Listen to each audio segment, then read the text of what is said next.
Salve pessoal conectado aqui no canal Mil por Hora com o Rodrigo Matar. Tudo bem com vocês? Vocês estavam com saudade desse cenário? Tem peça nova aqui, ó. A ilustração que o Bruno Mantovani fez, alusiva a Steve McQueen e a Michael Delaney, do filme 24 Horas de Le Mans, para quem comprou o livro Le Mans e suas histórias na pré-venda. Eu, como autor da obra, acabei recebendo o meu, agora está emoldurado, bonitinho. Levei para São Paulo, né, para os lançamentos no Meninão, no Beer Belly, também em Santos, da Realejo Livros. Aliás, agradecer de montão, mas de montão mesmo, a cada pessoa que comprou seus exemplares de Le Mans e suas histórias, e também Quase Heróis, e também Saudosas Pequenas, tanto em Santa Catarina, quanto em São Paulo, quanto em Santos. Preparem-se, porque a gente vai tentar fazer mais outros lançamentos de Le Mans e suas histórias, lançamentos presenciais até o fim do ano, e isso é o que importa. E quinta-feira, chegando, é dia de TBT, é o dia de um fato marcante em 12 e 4 rodas no Brasil e no exterior, serem recordados aqui no canal. As últimas 2 semanas não houve TBT, então este é um TBT inédito, absolutamente inédito, saindo do forno, para você que acompanha esse quadro e também acompanha todos os meandros do canal. E, como sempre, a gente agradecer a cada vez mais o número de inscritos aumentando, já passamos de 12.100, vamos embora para 12.200, vamos embora, galera. E olha, esse fim de semana volta a Fórmula 1, né? Depois de um recesso, depois de férias, podemos dizer assim, a categoria máxima do automobilismo retorna nesse fim de semana para o GP da Holanda em Zandvoort. E é um fato alusivo, aliás, vários fatos alusivos marcam esse TBT. Primeiro porque nós vamos falar de um GP da Holanda que entrou para a história por diversas situações, diversas. Claro, a mais importante delas por ter sido a última vitória do Niki Lauda na Fórmula 1, acontecida naquele ano de 1985, que tinha sido, inclusive, o último ano em que a Holanda fez parte do calendário da Fórmula 1 até o retorno definitivo em 2021. Era para a Holanda ter voltado em 2020, mas com a pandemia avançando em níveis estratosféricos, a corrida foi cancelada, não aconteceu. Tomou-se posto em 21 e também no ano passado e retorna esse ano, onde Max Verstappen poderá igualar Sebastian Vettel e chegar ao recorde de 9 vitórias consecutivas na categoria máxima.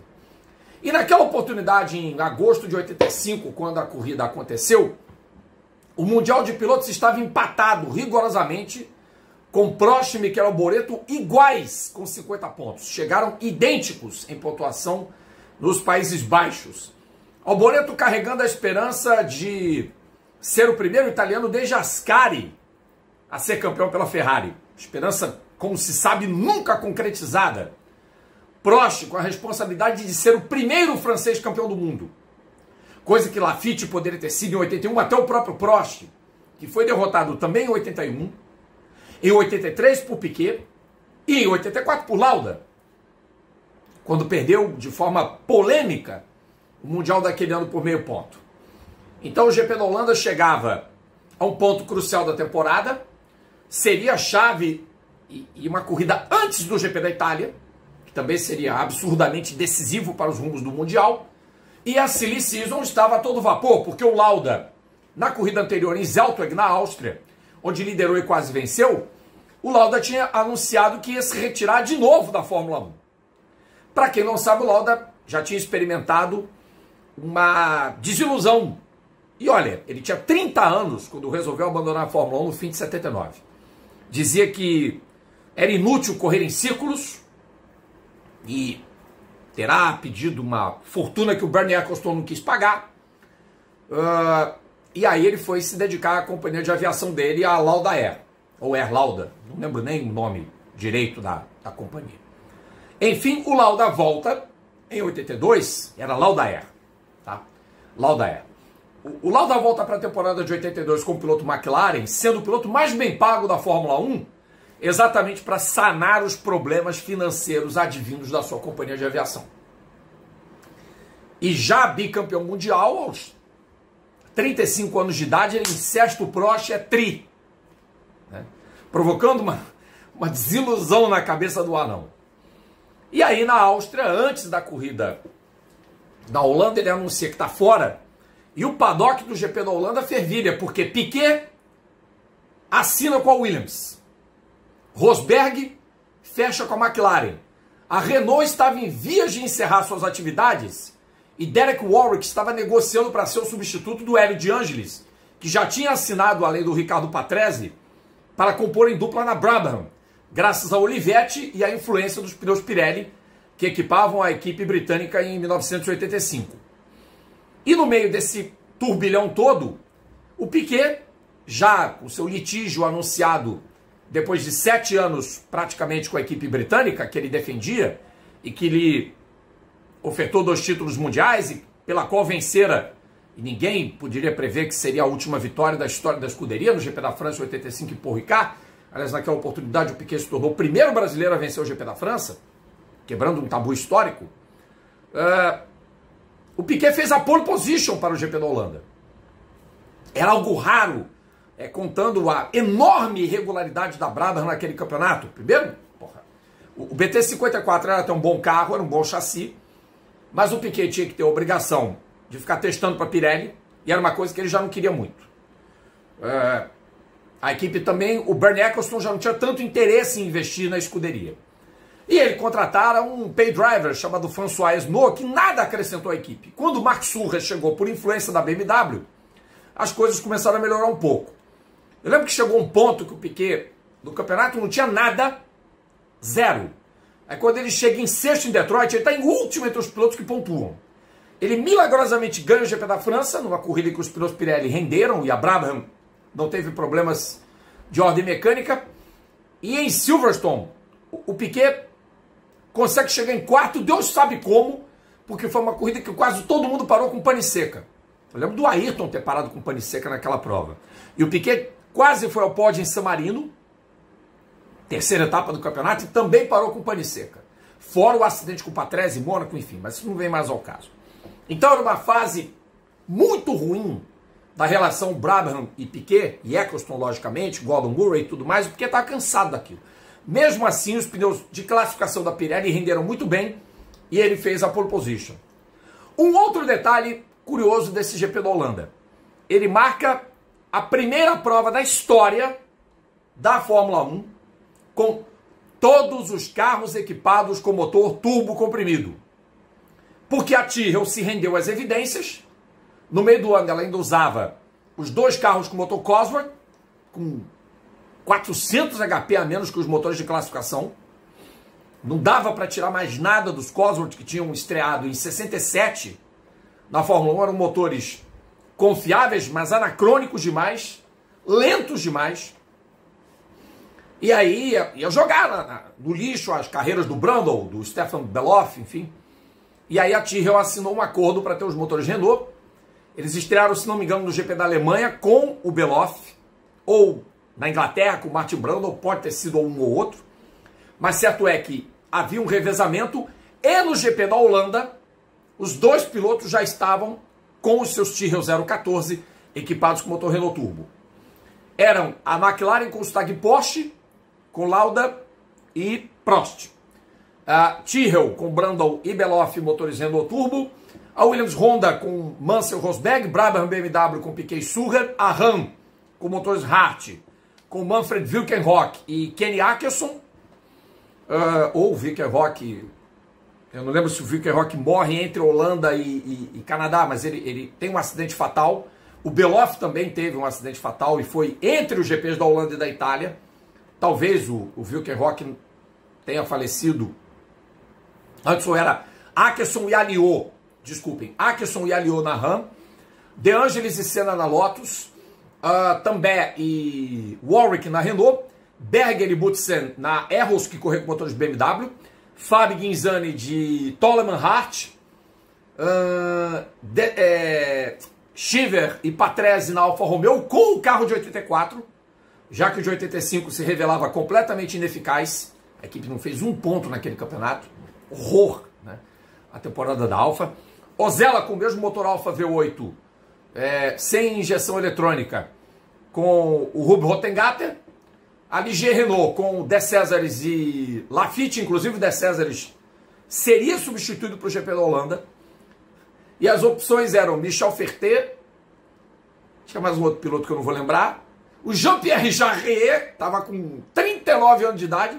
René Arnoux, que depois assinou contrato para 86. E tinha mais alguém.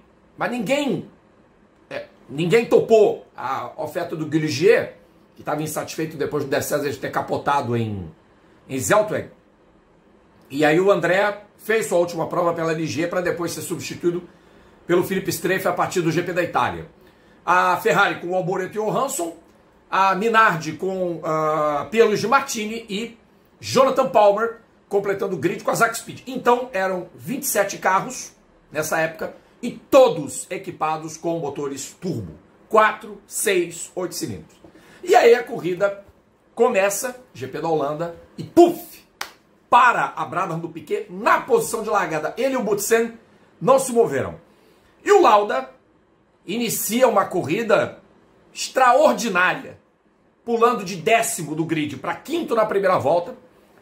E aí a corrida começa com o Rosberg na ponta, o Rosberg ainda defendendo a Williams nos seus últimos momentos, pela equipe britânica, seguido por Senna, por Telfab, por Prost, Lauda e companhia limitada. E o Alboreto tendo largado de 16º. A Ferrari com grandes problemas de tração, com problemas de estabilidade, um carro muito ruim na pista holandesa de Zandvoort, à beira do Mar do Norte. E o Piquet lá, parado, só largou 1 minuto depois praticamente do pelotão inteiro. E a corrida foi se desenvolvendo e as habituais quebras, porque sim, os carros da Fórmula 1 quebravam muito nos anos 80, e depois que o Rosberg tem o seu motor inspirado na 20ª volta, quem pega a ponta é o Lauda, né? Seguido pelo Prost e pelo Ayrton Senna, que, sabendo que não tinha como segurar os dois McLaren Tag Porsche, se mantém ali numa posição capaz de fazê-lo pontuar. O Senna tinha vencido em Portugal, ficou diversas provas sem marcar ponto, e na Áustria ele vem de 14º para ser 2º ou 3º. Tinha sido o 2º pódio dele na temporada, então era um campeonato muito irregular, tanto para o Senna quanto para o Piquet. E mais ainda para o Lauda, né, que não vinha numa fase muito boa como piloto da McLaren. E aí a estratégia faz a diferença. O Lauda era um piloto muito mais conservador, muito mais cerebral, e o Prost partiu para uma troca de pneus, e com pneus mais macios e mais novos, foi para o encalço. Só que essa parada de boxe custou 18 segundos ao Prost. E por ter custado 18 segundos ao Prost, ele perdeu possibilidades de, quem sabe, até ganhar a corrida. E aí ele passa o Senna e efetivamente vai ao encalço do Lauda. Lauda com pneus mais usados, mais gastos, um carro já mais cansado, mas é o Lauda. E o Prost sabe que é melhor marcar 6 pontos do que 0. Ameaça, mas não ameaça tanto o poderio do Lauda naquela corrida. Tanto que a chegada entre os dois em 85, ela é a mais apertada da temporada. Mas não traduz o que poderia ter sido a corrida, porque se não é a parada lenta, talvez o Prost ganhasse, mas talvez o Senna não ganhou a corrida. Então o Lauda teve muito mérito e venceu pela primeira e última vez naquela temporada, e seria também a sua última vitória na Fórmula 1, a 25ª da carreira, onde ele igualaria o Jim Clark. Aliás, o recorde do Stewart ainda não tinha sido sequer cogitado ser superado. Na verdade, quem poderia ter superado era o Lauda. Pelas circunstâncias, isso não aconteceu. E o Lauda igualou o Clark. Então, eles eram os números 2 do ranking. Os números 2 do ranking eram Lauda e Jim Clark, com o Stewart, com 27 vitórias naquela época, em 1985. Como as coisas mudaram na Fórmula 1 de 38 anos para cá, hein, gente? E aí, dobradinha da McLaren, a última também do construtor britânico com a dupla Lauda e Prost, Senna em terceiro com o motor prestes a estourar, Alboreto salvando 3 pontos importantes. Ele não perdeu o contato com o Prost, perde a liderança, que era compartilhada, mas não o contato. De Angelis em quinto, Mansell em sexto, Berger em sétimo, Piquet em oitavo. Tinha mais alguém que eu acho que terminou em nono, e o Rottengatter sem receber classificação com a Ozella. 14 voltas atrasado e só foram os carros que completaram o GP da Holanda. O Piquet não teve a menor chance de pontuar porque os pneus Pirelli não funcionaram em ritmo de corrida. Funcionaram na classificação com a formidável potência dos motores BMW 4 em linha, mas na corrida o pneu Pirelli foi um desastre. E como consequência disso, e depois a imprensa inquiriu, por que não houve ordem? O Prost achou por bem não guardar rancores, lembrar que 6 pontos era melhor que nada. Aliás, o Prost devia estar se lembrando de 83, onde ele jogou pontos fora ao tentar forçar uma ultrapassagem contra o Piquet na curva do Tarzan, onde os dois bateram, e isso causaria avarias na Renault do Prost. Ele saiu reto numa curva e o Arnoux ganhou, que era o principal desafeto do Prost na época. O Prost colecionou desafetos na Fórmula 1, Arnoux, Senna e tantos outros. Piquet numa ordem menor, eu diria, de rancor. Mas o anão era difícil. E nessa corrida ele não quis desrespeitar o fato de que, afinal de contas, o Lauda carregava o número 1 no seu carro. E aí o Lauda vence efetivamente pela última vez na Fórmula 1. E Alboreto, com esse 4º lugar, selaria o total de pontos que ele fez no campeonato. Porque a partir da corrida seguinte em Monza, ele deixaria de marcar pontos em todas as corridas. Prost é campeão com 2 provas de antecedência, porque o Alboreto não teve a menor condição técnica de igualar o piloto da McLaren, que venceu o GP da Itália, chegou numa boa posição no GP da Bélgica e foi 4º em Brands Hatch no GP da Europa. E era um calendário também que tinha dificuldades. A temporada de 85 foi difícil de calendário, a própria corrida da Holanda esteve a um fio de não ser realizada. E a África do Sul sofreu boicote da Renault e da Ligier. Não foi disputada com toda a totalidade dos carros, fora a crise financeira da RAM, que levou a equipe a abandonar o campeonato, a morte do Manfred Wilkenrock, que foi antes do GP da Holanda. E aí todas as consequências advindas de um calendário que tinha brechas e que, por um triz, não foi preenchido nas 16 corridas. E em 86, sim, aí seria uma temporada próxima do normal, em que pese algumas outras dificuldades de alocação de datas.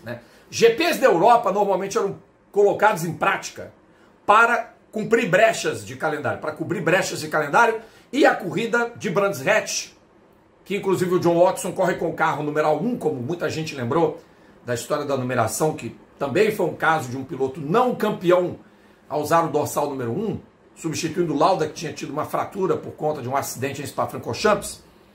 O GP da Europa foi um tapa-buraco.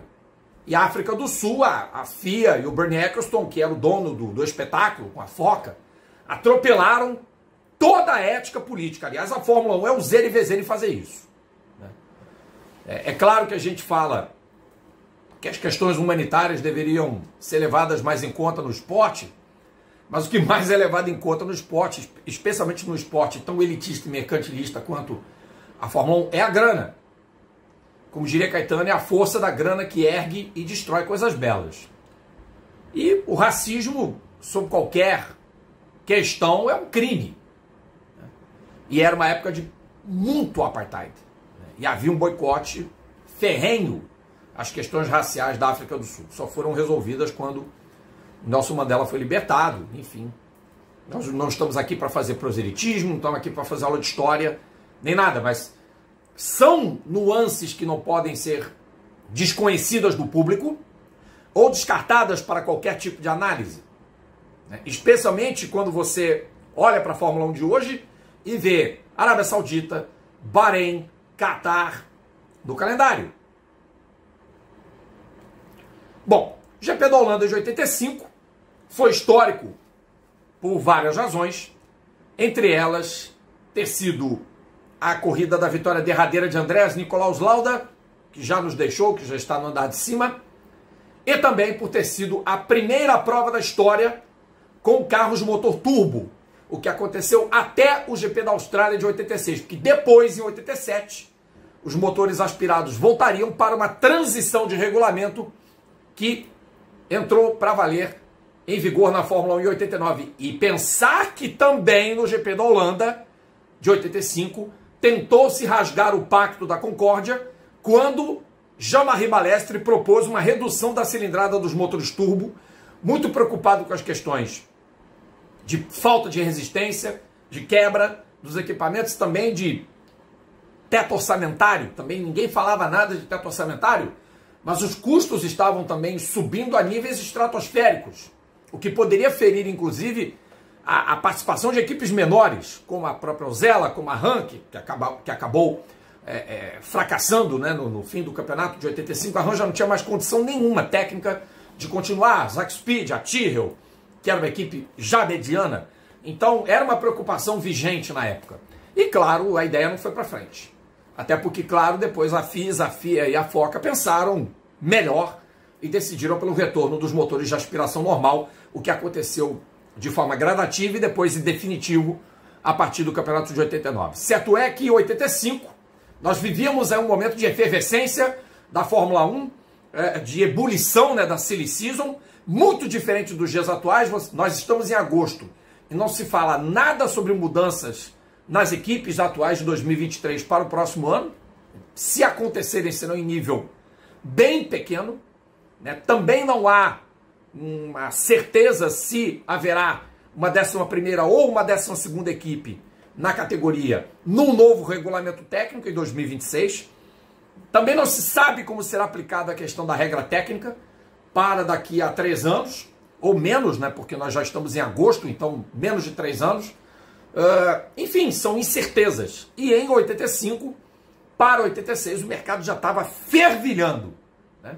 E aí a Renault, após o GP da Holanda, o que era um segredo de polichinelo, segundo falam, a Renault anunciou, enfim, a sua retirada como equipe oficial, o que demoraria muito tempo para acontecer, né? A Renault voltou como equipe oficial nos anos 2000, absorvendo a Benetton, que em 86, na verdade já em 85, absorvia a Toleman como patrocinadora, mas em 86 absorveu de forma definitiva, e o resto é história, e todo mundo já sabe. Aliás, tem vários TBTs aí embutidos, falar da história da Benetton, a própria Brabham, né? Esses últimos anos da equipe, toda a insolvência, gente, é material para mais de metro que a gente tem aqui para os TBTs do A Mil por Hora.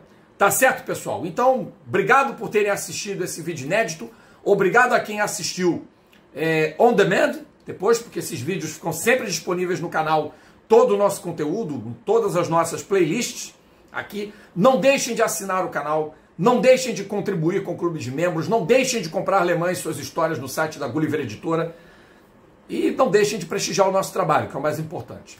Nessa sexta a gente volta com um vídeo inédito da série Minis com História e sábado a gente tem ao vivo o European Le Mans Series com a etapa de Motorland Aragon a partir de 1h da tarde pelo horário de Brasília. É uma corrida de 4 horas de duração que vai ser noturna na Espanha. Então de 1 às 5 nós estaremos ao vivo com a transmissão da terceira etapa do European Le Mans Series temporada 2023 às 4 horas de Motorland Aragon. Então anotem nas suas agendas porque a gente vai ter live no sabadão. Beleza, gente? E a gente volta, claro, segunda-feira com lives de Fórmula 1 com o confrade Fred Sabino. Vocês já estavam com saudades das nossas resenhas? Pois é, a saudade vai passar, a saudade está apertando e a gente volta com as nossas resenhas pós-Fórmula 1 na próxima segunda-feira.